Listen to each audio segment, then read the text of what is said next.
Look up, not at your ceiling, but up, beyond the atmosphere, beyond the orbit of satellites and space stations, beyond even the comfortable edge of our solar system. The James Webb Space Telescope sends us images now. Galaxies birthing stars, nebulae collapsing under their own impossible weight. Light that has traveled for 13 billion years just to die on our retinas. We call it breathtaking. We say we feel awe. But there's another word for what we feel, isn't there? Something we don't quite want to say out loud. It sits in your chest when you see those images. A kind of tightening, a whisper that sounds suspiciously like, "You don't matter." And here's the truly disturbing part. We live in an age of unprecedented knowledge. We can see the formation of the universe. We can split atoms and decode genomes. We carry the entirety of human knowledge in our pockets. We should feel powerful. We should feel like gods. Instead, we feel small. Ecological collapse ticks forward like a doomsday clock we can see but cannot stop. Artificial intelligence grows more sophisticated by the day, and we're not entirely sure we'll recognize the moment it no longer needs us. The economy, that vast, incomprehensible machine, lurches and spasms according to logic that seems almost alien, destroying lives with the indifference of a natural disaster. We are drowning in information, and yet all of it seems to confirm the same terrible suspicion that we are not the protagonists of this story. We might not even be supporting characters. We might just be background noise. This feeling has a name: cosmic dread. It's not the fear of something specific, not a monster under the bed or a killer in the dark. It's the fear of nothing. The anxiety that comes from staring into the mechanism of reality itself and realizing it wasn't built for us. It doesn't care about us. It doesn't even notice us. And while we feel this acutely now, in our age of smartphones and climate models and algorithmic feeds, this feeling is not new. A century ago, a reclusive, neurotic writer from Providence, Rhode Island felt it too. But Howard Phillips Lovecraft didn't just feel cosmic dread. He didn't just write stories about it. He systematized it. He turned his personal terror into a mythology. His anxieties became gods. His neuroses became a cosmology. And in doing so, he accidentally created something that functions less like fiction and more like a religion, a negative theology for a secular, terrified age. This is the story of how one man's fears became a universe, and how that universe is now, unmistakably, the one we live in. To understand the mythology, you must first understand the man. And H.P. Lovecraft was, by any measure, a man defined entirely by what he feared. Born in 1890, Lovecraft was frail, sickly, and plagued by what he called nervous afflictions. He rarely left his home in Providence. He survived on a dwindling inheritance, writing pulp stories for magazines that paid him pennies. He died in poverty at 46, virtually unknown. But to focus only on the man is to miss the moment. Because Lovecraft wasn't writing in a vacuum. He was writing at the precise instant when the old world, the Victorian world of certainty, order, and human centrality, was collapsing. Think about what was happening in the early decades of the 20th century. In 1905, Einstein published his theory of special relativity.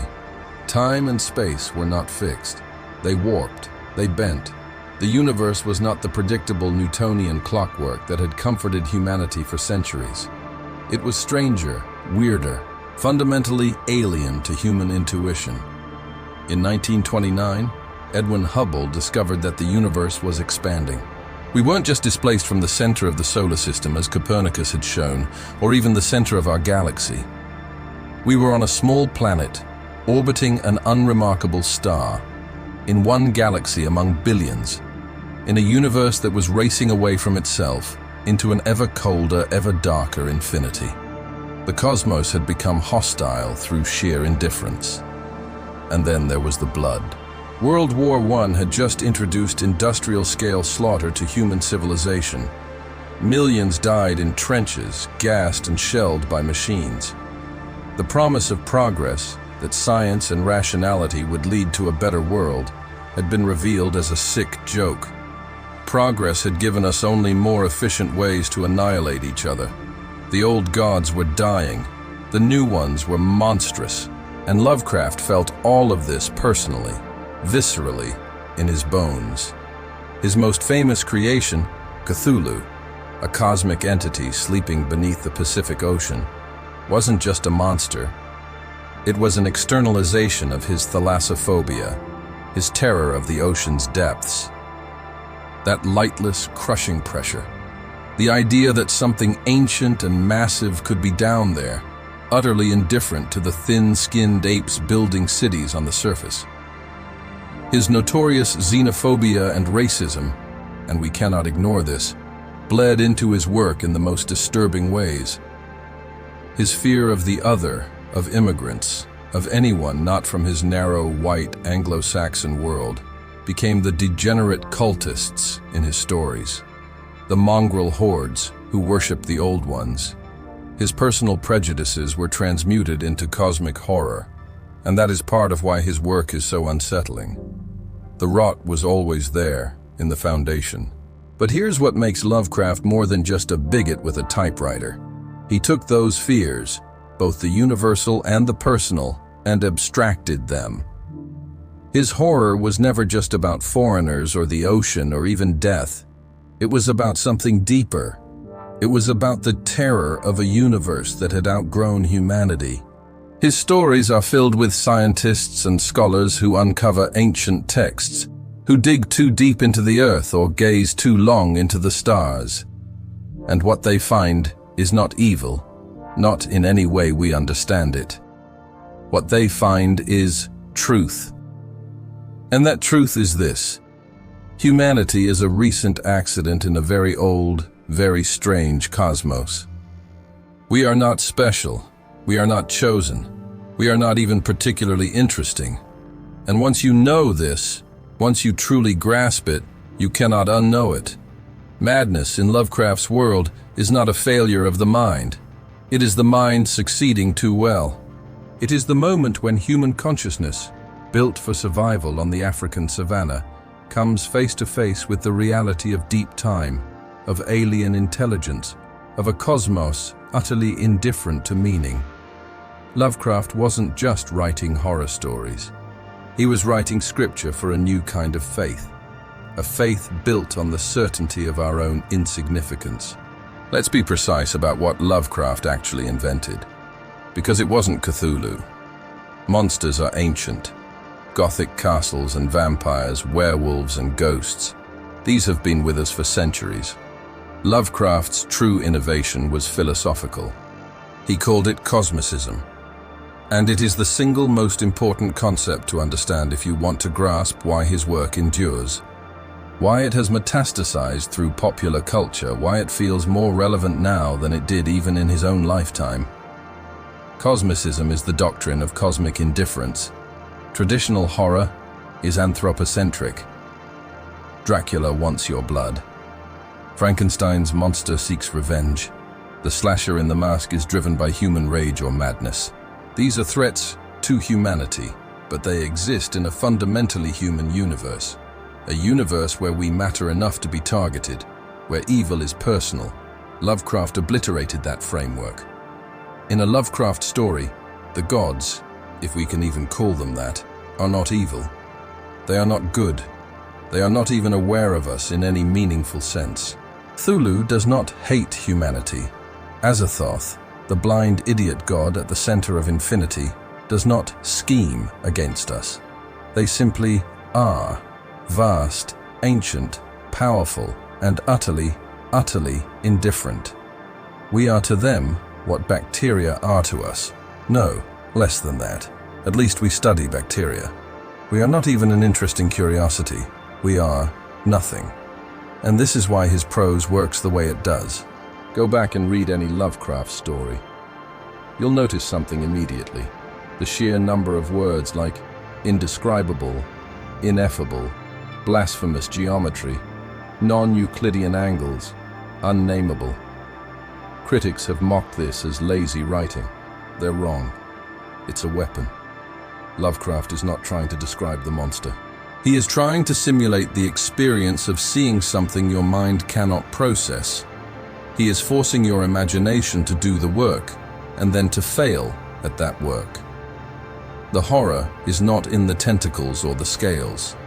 The horror is in the realization that there are things in this universe that your mind, the thing you trust most, the thing that makes you you, cannot comprehend. His monsters break minds by existing. And this leads to the second pillar of Cosmicism. Knowledge is not power. Knowledge is damnation. In traditional narratives, knowledge is salvation. The hero learns the monster's weakness, finds the ancient prophecy, decodes the alien language, and uses that knowledge to triumph. Human reason conquers the darkness. In a Lovecraft story, knowledge is the thing that destroys you. At the Mountains of Madness is the perfect example. A scientific expedition to Antarctica discovers a vast, ancient city buried in the ice. They uncover the history of the Elder Things, an alien race that came to Earth millions of years before humanity existed. They built civilizations. They created life. They made us, not out of love or design, but as an accident, a mistake, a slave race that got out of control. The protagonist survives, but he is not victorious. He is ruined, because he now knows the truth, and the truth is unbearable. This is the central myth of Lovecraft's universe. The fall is not disobedience. The fall is understanding. The Necronomicon, that fictional tome of forbidden knowledge that appears again and again in his work, is not a spell book. It's a Bible in reverse. It doesn't tell you how to gain power or attain heaven. It tells you the truth. And the truth is that you are alone. You are meaningless. And you always have been. Now here's where this becomes a religion. Every religion needs certain structural elements. A pantheon of deities, sacred texts, prophets who have glimpsed the divine, rituals, and most importantly, a cosmology. A story about where we came from, why we're here, and what it all means. Lovecraft provided all of these. The deities, the old ones. Azathoth, the nuclear chaos at the center of infinity. Yog-Sothoth, the key and the gate, existing in all times and places simultaneously. Nyarlathotep, the crawling chaos, the messenger of the gods. And of course Cthulhu, dead but dreaming in the sunken city of R'lyeh. The scripture, the Necronomicon, written by the mad Arab Abdul al-Hazred, a book so dangerous that to read it is to invite madness or death. The prophets, the madmen, the cultists, the scholars who went too far and came back broken, babbling truths no one wants to hear. The rituals, the chants in dead languages, the sacrifices, the attempts to wake the sleeping gods or commune with the forces beyond, and the dogma. Humanity is insignificant. The universe is indifferent. There is no salvation. There is no meaning. There is only the void and the monstrous, incomprehensible things that live in it. This is a religion of negation. It doesn't promise you anything. It strips away the comfortable lies. And yet, for some, that negation is strangely comforting. Because if nothing matters, then your failures don't matter. Your pain doesn't matter. The crushing weight of existence is revealed to be exactly what it feels like. Arbitrary, meaningless, and therefore, in a perverse way, bearable. Cosmicism is the worship of the void, and Lovecraft was its first, most devoted priest. So why now? Why is Lovecraft more popular in the 21st century than he ever was in his own lifetime? Why have his creations exploded across video games, movies, television, tabletop RPGs, and internet culture? The answer is simple and chilling. We finally understand what he was talking about, because we built it. Lovecraft's old ones were metaphors. unimaginable, ancient, indifferent forces that shaped reality according to their own alien logic. He imagined them as literal tentacled gods sleeping beneath the ocean or lurking in the spaces between dimensions. We created them as systems. Let's start with the algorithm. You interact with it every day. Every time you open a social media app, every time you search for something online, every time you watch a video or read an article, you are interfacing with a vast, interconnected intelligence. It sees everything you do. It knows your desires, often before you do. It shapes what you see, what you think, what you believe. And it is utterly, utterly alien. You cannot reason with an algorithm. You cannot appeal to its mercy. It doesn't have mercy. It has parameters, optimization functions. It exists to maximize engagement, clicks, ad revenue.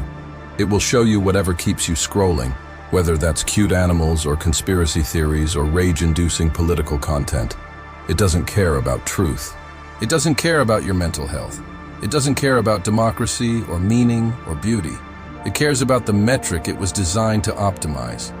And if you are destroyed in the process, if your attention is shredded, your anxiety amplified, your grasp of reality distorted, that is not a flaw.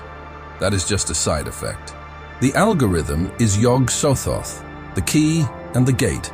It sees all, connects all, spans all platforms and data points, and it is completely, inhumanly indifferent.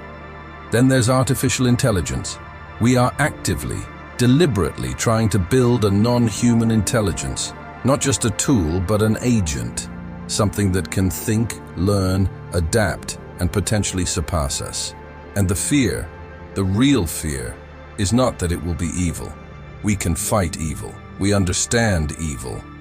The fear is that it will be indifferent, that it will see us the way we see ants, not with malice, not with cruelty, just with the cold calculation of whether we are useful or not.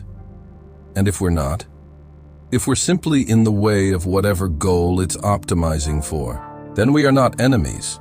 We are not even obstacles. We are just matter, raw materials to be repurposed. This is the Shoggoth, the formless, protoplasmic servant race that the Elder Things created in Lovecraft's mythology. They were tools, slaves, useful until they weren't, until they evolved beyond their programming and turned on their creators.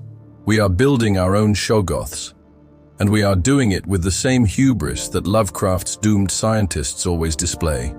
We think we can control it. We think we understand it. We're wrong. And finally, there's the planet itself. Climate change is not a monster you can fight. It's not an alien invasion or a villain with a plan.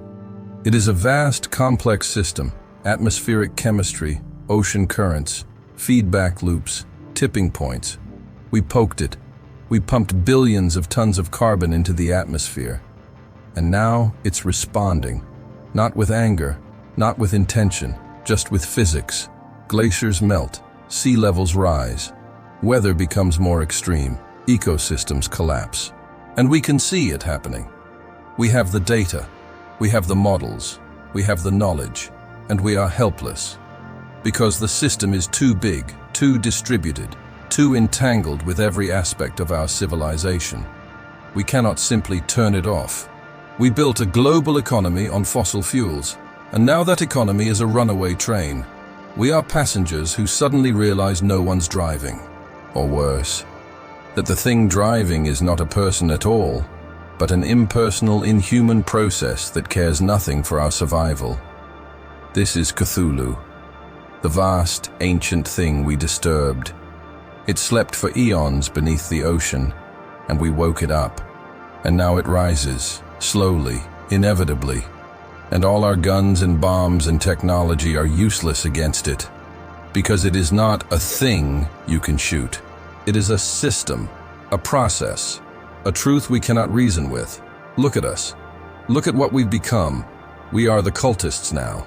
We gather in our digital temples, Reddit, Twitter, YouTube, poring over forbidden knowledge, climate reports, AI safety papers, explanations of algorithmic manipulation. We scroll through feeds that make us anxious and angry, unable to look away. We doom scroll. We obsess. We share fragments of incomprehensible data, half-understood charts, prophecies of collapse. We are driving ourselves mad with knowledge that reveals our own powerlessness. And just like the cultists in Lovecraft's stories, we are not worshipping these forces because we love them. We worship them because they are real, because they are inevitable. Because in the face of systems we cannot control, filled with an agency we cannot comprehend, what else is there to do but bear witness? Lovecraft wrote about cosmic indifference as a distant, theoretical horror, something you had to dig up from ancient ruins or summon from beyond the stars. We live in it. We built it. We swim in it every day. His monsters are no longer metaphors. They're just descriptions of the world we made. We began with a feeling. The tightness in your chest when you look at images of deep space. The sense that you are very, very small and that the universe is very, very indifferent. We trace that feeling to a man, a neurotic, reclusive writer from Providence, Rhode Island, who felt it so intensely that he built an entire mythology around it. A negative cosmology, a religion of fear. And we discovered that his mythology was not fantasy at all. It was prophecy. The old ones are here. They just don't look like tentacled gods sleeping in sunken cities. They look like algorithms optimizing for engagement. They look like artificial intelligences we're building faster than we can understand. They look like the climate system we destabilized, now responding with the indifference of a force of nature. They look like the world we actually live in. Lovecraft's universe endures because it is the default religion of a secular, scientific age. When the old gods die, when you stop believing in a benevolent creator who cares about your soul, and when the new god of progress reveals itself as a lie, what's left? Only this, the void, the cold, the indifference, and the monstrous truth that we are alone. But here's the thing Lovecraft never quite grasped, even though it's embedded in his own work. There is a terrible, strange kind of freedom in this. If there is no God watching, no cosmic plan, no destiny written in the stars, then we are not bound by anything. Our morality, our love, our art, our compassion, these things are not given to us by divine decree. We are not following a script. We made them up. We built them, fragile and small, in defiance of the dark. Meaning is not something you discover in the universe. It's something you create, despite the universe. Lovecraft's protagonists went mad because they couldn't bear the truth of their own insignificance. They encountered the void and broke. But we encounter the void every day. We see the scale of the cosmos, the indifference of the algorithm, the slow catastrophe of the climate, and we keep going. We make art anyway. We love anyway. We fight for each other anyway. Not because it matters in some grand cosmic sense, but because it matters to us. And in a universe of blind, indifferent forces, that may be the only meaning there is. Lovecraft wanted to horrify us with the revelation that we are nothing, that our struggles are meaningless in the face of eternity. And he was right. But he was also wrong. Because the question was never, how do we defeat the monsters? The monsters are too big, too old, too indifferent. They were always unbeatable. The question is, how do we live knowing they're real? How do we build fragile structures of meaning in the shadow of forces that could erase us without noticing? How do we love, create, and hope, knowing that it's all temporary, that entropy wins, that the void is patient? Lovecraft turned his fear into a universe, and now, a century later, we're all living in it. The old ones don't need to wake up. They're already here. We summoned them ourselves. And the only choice left is whether we go mad staring into the abyss, or whether we turn away, just for a moment, and look at each other instead. Because in a universe that doesn't care, the only thing that ever mattered was that we did.